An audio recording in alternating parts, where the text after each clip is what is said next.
Okay, so here's my guy. Hello. Wait, let me get the mouth moving. Oh, hello. All right, so what looks like a paper plate and some wire actually is much more complicated. Let's give it a go. Hang on a sec. Okay, so this is how it starts. We have a paper that is a pattern, and our students are going to have to cut all these out. And right now, our students, right now I have Hannah's piece. She's already cut out several of her pieces, and particularly this. And this, which is the jaw of the fish, this is the inner piece. And you're not really going to see this. Oops. Sorry about that.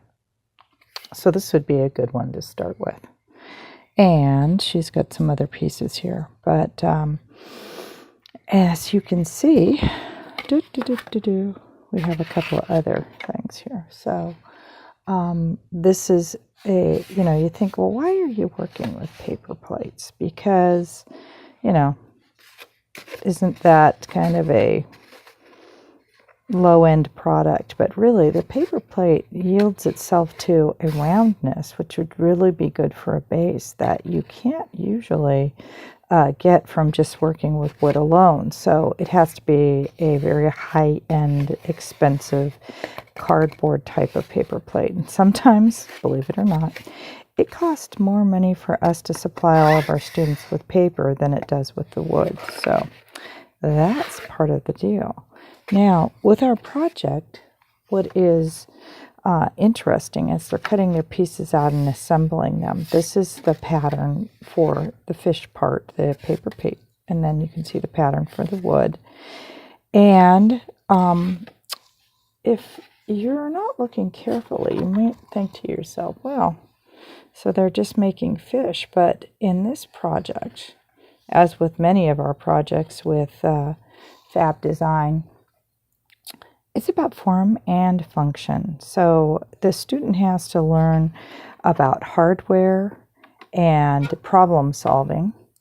And if you look at the jaw in particular here, you can see how, if you match that up, right jaw here to right jaw, you have, you can see how that piece of wood has been cut out. But on the interior of that wood, there's a lot to figure out, because it not only has to have an armature for the under part of the art, because we're going to do art on this, we're going to create a work of art, but it also has to have the function part, because this particular piece is by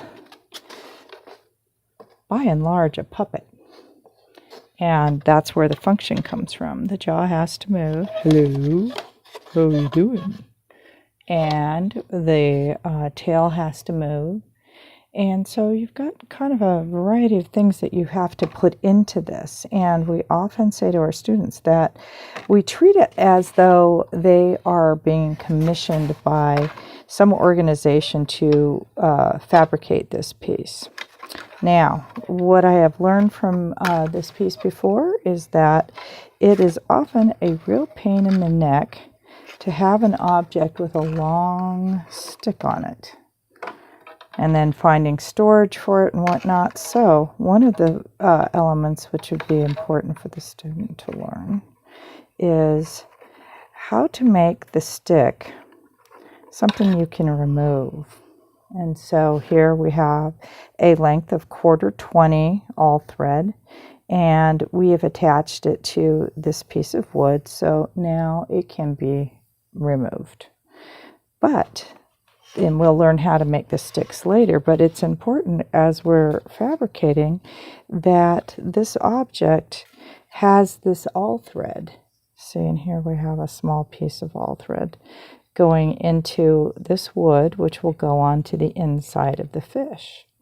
And this is what we'll attach our stick to in 2 places, because it has to go in at the jaw and it has to go in at the body, because with this stick you can still see that I have a stick for the jaw to move, but we also need a stick to hold up the whole entire piece, like so.